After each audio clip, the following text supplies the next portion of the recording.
Good morning student. আজি আমি কৰিম ক্লাছ 10 সামন্তৰ প্ৰগতি লেসন নাম্বাৰ 5। বহুত দিন হ'ল মই ভিডিঅ' এৰিব পৰা নাছিলোঁ ইউটিউবত কাৰণ মোৰ এটা পাৰ্সোনাল প্ৰবলেমত আছিলোঁ। সো গাইস আজিৰ পৰা আকৌ ডেইলি আমি ভিডিঅ' এৰিম। তো আজি আমি আৰম্ভ কৰিছোঁ ক্লাছ 10 সামন্তৰ প্ৰগতি অৰ্থাৎ এৰিথমেটিক প্ৰগ্ৰেছন। তে প্ৰথমতে মই এই লেসনটোৰ কিছুমান বেসিক কথা মই পাতি লম, তাৰ পিছত মই মেইন টপিকত যাম। সো আশা কৰোঁ যদি ভাল লাগে ভিডিঅ'টো লাইক কৰি দিব আৰু চেনেলটো সাবস্ক্ৰাইব কৰি ৰাখিব। যদি কিবা বস্তু বুজি নাপায় কমেন্ট কৰি কৈ দিব, লাগিলে আমাৰ ডিসক্ৰিপশন বক্সত আমাৰ হোৱাটসএপ নাম্বাৰ দিয়া থাকিব, তাতে গৈ আপোনালোকে হোৱাটসএপত SMS কৰিব পাৰিব। তো বলক এতিয়া আমি ভিডিঅ'টো আৰম্ভ কৰোঁ।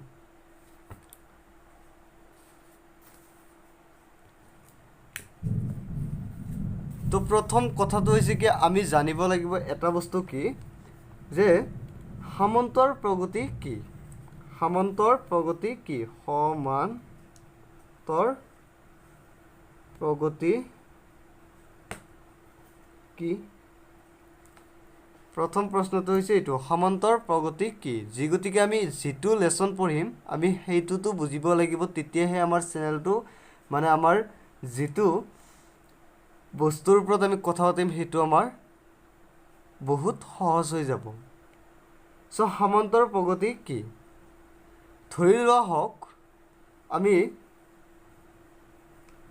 কেইটামান বস্তু লিখি আছো কি 1 2 3 4 5 6 ডট ডট ডট যিমান দূৰলৈকে যায় 7 8 9 10 11 12 13 14 15 যিমান দূৰলৈকে যায় আমাৰ যাই থাকিব। কিন্তু এটা কথা মনত ৰাখিবা, এইটো যে আমি সিৰিয়ালি লিখিছো ইয়াৰ মাজত গ্যাপস কিমানকৈ আছে। মানে যদি আমি এইটোৰ পৰা যদি ইটুক যদি বিয়োগ কৰো, মানে 2 ৰ পৰা যদি 1 বিয়োগ কৰো, 2 ৰ পৰা যদি 1 বিয়োগ কৰো, 2 ৰ পৰা যদি 1 বিয়োগ কৰো আমি কিমান পাম? মানে 2 ৰ পৰা যদি 1 বিয়োগ কৰো আমি কিমান পাম? 1। 3 ৰ পৰা যদি আমি 2 বিয়োগ কৰো কিমান পাম? 1। 4 ৰ পৰা যদি আমি 3 বিয়োগ কৰো কিমান পাম? 1। যে দেখা গ'ল যে আমাৰ যেটো আমি এই লাইনটো লিখিছো, তালিকাখন বনাইছো, এই তালিকাখনত প্ৰত্যেকটো সংখ্যাৰ মাজৰ যেটো গ্যাপস আছে বা ডিফাৰেন্স আছে, সেই ডিফাৰেন্সটো কিমান? মানে পাৰ্থক্য। ডিফাৰেন্স মানে কি? পাৰ্থক্য। আৰু সেই পাৰ্থক্যটো কিমান আছে? 1 1 কৈ আছে।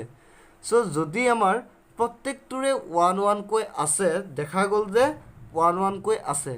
সো যেনিবা 6 ৰ পৰা যদি 5 বিয়োগ কৰো কিমান হ'ব? 1। তে গটাইকেইটাৰে যদি 1 1 কৈ আছে তেতিয়াহ'লে আমি ইয়াক কি ক'ম? এইটো এটা কি? সামন্তৰ প্ৰগতি। আৰু ইয়াক আমি সামন্তৰ প্ৰগতিত আমি শৰ্ট কৈ ইংৰাজীত আমি লিখো কি? A P. জানি থব লাগিব এইখিনি কথা। কি লিখো? A P. যেতিয়া মই লেসনটো আৰম্ভ কৰিম তেতিয়া কিন্তু সামন্তৰ প্ৰগতি বুলি নিলিখো, এ পি বুলি লিখিম। সো এইটো নোটস কৰি ৰাখি দিবা। নোট।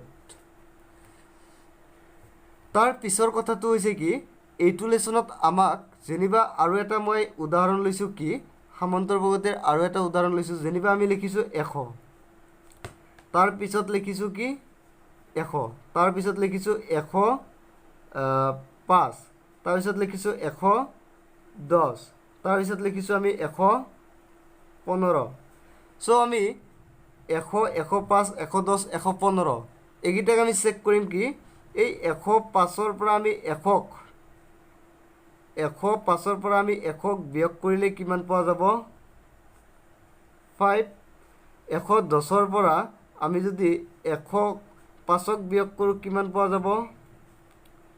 5। আৰু যদি আমি 115 ৰ পৰা যদি আমি 110ক বিয়োগ কৰো কিমান পোৱা যাব? 5। সো গটাইকেইটাৰে সাধাৰণ অন্তৰ মানে গটাইকেইটাৰে কি গ্যাপস মাজৰ যেটো পাৰ্থক্য আছে কিমান কিমান কৈ ওলাইছে? 105 কৈ ওলাইছে। গতিকে আমি কি বুজিলো যে ইয়াৰ গটাইকেইটাৰে পাৰ্থক্য কিমান? 5। গতিকে এইটো কি আছে? এটা সামন্তৰ প্ৰগতিত আছে। আৰু এইটোক ইংলিছত ক'লে কি হ'ব? যে এটা এপি গঠন কৰিছে।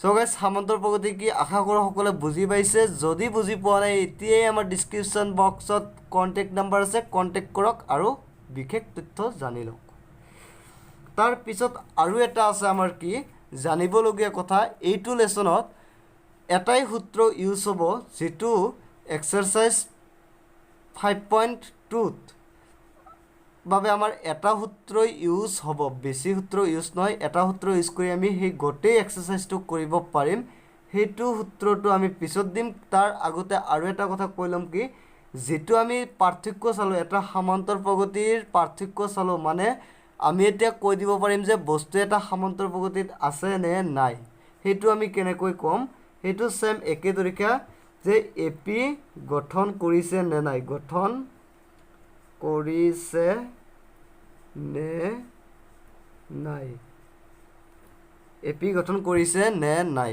এইটো আমি চাম এতিয়া কেনেকৈ চাম যেনিবা আমি আগৰ দৰে লৈ লৈছো যে কি 1 2 3 4 ডট ডট ডট ডট এটা কথা মনত ৰাখিব লাগিব কি আমি যেতিয়া এটা সমান্তৰ প্ৰগতি লিখো তেতিয়া পিছত আমাৰ আৰু বহুত লিখিব পাৰো সেইভাবে আমি কি dot dot dot dot use কৰো সো গাইস এতিয়া আমাৰ এটা বস্তু চাব লাগে কি 1 2 3 4 এই তালিকাখন আমাৰ এটা সমান্তৰ প্ৰগতি বা এটা এপি গঠন কৰিছে না নাই এটো আমাৰ চাব লাগে তো কেনেকৈ চাম তাৰ বাবে আমাক লাগিব ডি আৰু ডি বুলি ক'লে আমি ডিক আমি কি বুলি লিখো ডিক আমি কি বুলি লিখো সি ডি নিলিখো ডাইৰেক্ট লিখো কি ডি তো ডিক আমি কেনেকৈ উলিয়াব পাৰিম ডি মানে হৈছে কি ডিফাৰেন্ট আৰু সি ডি মানে হৈছে কি কমন ডিফাৰেন্স মানে এই দুটাৰ মাজত থকা কি কমন ডিফাৰেন্স কি আছে এই দুটাৰ মাজত কি কমন ডিফাৰেন্স আছে এই দুটাৰ মাজত কি কমন ডিফাৰেন্স আছে এইটো হৈছে কি আমাৰ পাৰ্থক্য কয় যে যাক কং আমি ইংৰাজীত কি ডি বা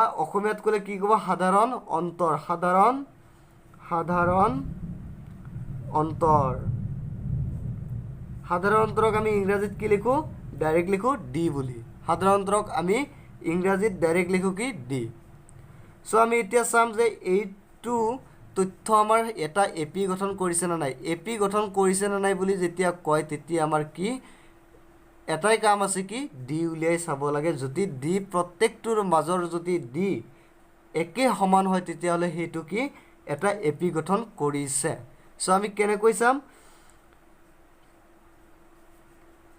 1 2 3 4 আমি প্ৰথমৰ পৰাই লিখিব লাগিব a1 মানে কি লিখিম 1 a2 মানে 2 a3 মানে 3 a4 মানে 4 সো আমি এতিয়া ডি উলিয়াৰ নিয়মটো হৈছে কি ডি উলিয়া সূত্ৰটো হৈছে আমাৰ ডি উলিয়া সূত্ৰ এটো নোটস কৰি লব ডি উলিয়া সূত্ৰটো হৈছে কি a2 a1 a2 a1 আৰু যেতিয়া a2 a1 হ'ব তেতিয়ালে a2 ৰ মান আছে 2 a1 ৰ মান আছে 1 বিয়োগ কৰিলে 1 তো আমাৰ কমন ডিফাৰেন্স কিমান ওলাল 1 কিন্তু এই কিতাত বা আৰু কিমান ওলাই হেতু আমাৰ চাব লাগিব তো আৰু এটা ডি উলিয়াম তেতিয়ালে কেনেকে a3 a2 3 2 a3 ৰ মান 3 আৰু a2 ৰ মান 2 তো এই দুটাক বিয়োগ কৰিলে 1 সেম 4 ৰ পৰা 3 গলেও 1 এ হ'ব গতিকে আমাৰ কি আছে এই গোটেইকেইটাৰে কমন ডিফাৰেন্স মানে ডি আছে কি 1 1 গতিকে আমাৰ এইটো কি এটা সমান্তৰ প্ৰগতি গঠন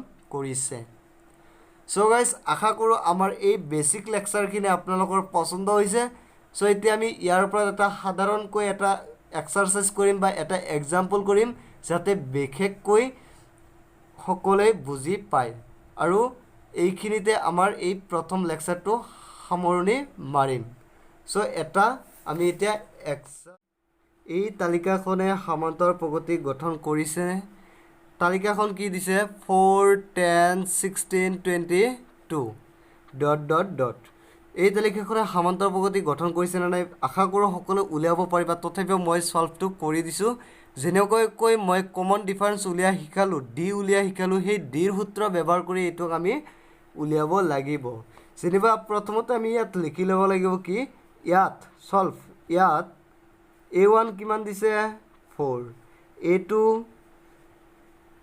10 a3 16 a4 22 আৰু একো দিয়া নাই সো আমাক a1 দিছে a2 দিছে a3 দিছে a4 d দিছে গতিকে আমি ইয়াৰ পৰা কমন ডিফাৰেন্স একেবাৰে সহজতে উলিয়াব পাৰিম কেনেকৈ উলিয়াম ডি উলিয়াৰ নিয়মটো কি আছিল a2 মাইনাছ a1 দ্বিতীয় পদৰ পৰা প্ৰথম পদক বিয়োগ কৰিব লাগে তেতিয়াহ'লে 10 মাইনাছ 4 দ্বিতীয় পদটো হৈছে 10 আৰু প্ৰথম পদটো হৈছে 4 তেতিয়াহ'লে কি হ'ব 10 মাইনাছ 4 ইজিকেল টু কিমান 6 তাৰ পিছত যেটো চাব লাগিব ইটো 6 ওলাইছে গতি তাৰ পিছতটো বাদ 6 উলিয়াই নাই হিটো আমাৰ চাব লাগিব তো কি হ'ব তৃতীয় পদটো কি আছে তৃতীয় পদৰ পৰা দ্বিতীয় পদ বিয়োগ কৰিব লাগিব তো a3 মাইনাছ a2 তো তৃতীয় পদৰ পৰা দ্বিতীয় পদ বিয়োগ কৰিব লাগিব তো তৃতীয় পদৰ মান আছে কিমান 16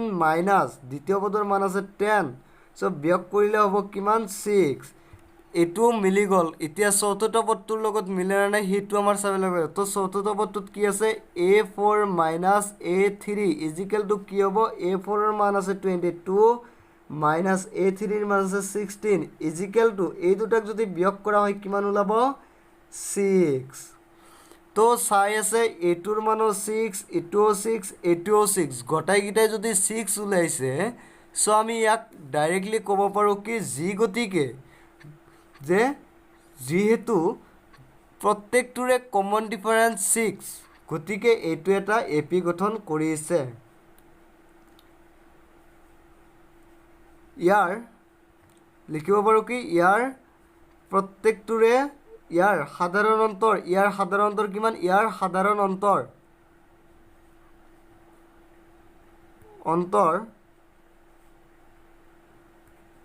ডি ইয়াৰ সাধাৰণ অন্তৰ ডি হয় না নাই তো সাধাৰণ অন্তৰ মানে আমি ডি লিখো গতিকে কি লিখিম ইয়াৰ সাধাৰণ অন্তৰ 6 গতিকে এই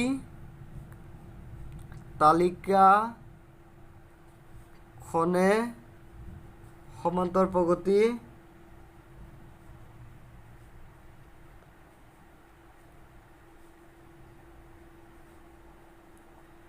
গঠন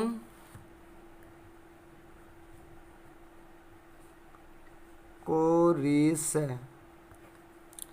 সমান্তৰ প্ৰগতি গঠন কৰিছে যদি ইয়াতে যদি 6 ৰ বিপৰীতে যদি 5 ওলাল হয় তেতিয়া হলে কি হলো হয় দুটাই 6 আছে এটো 5 গতিকে কি হলো হয়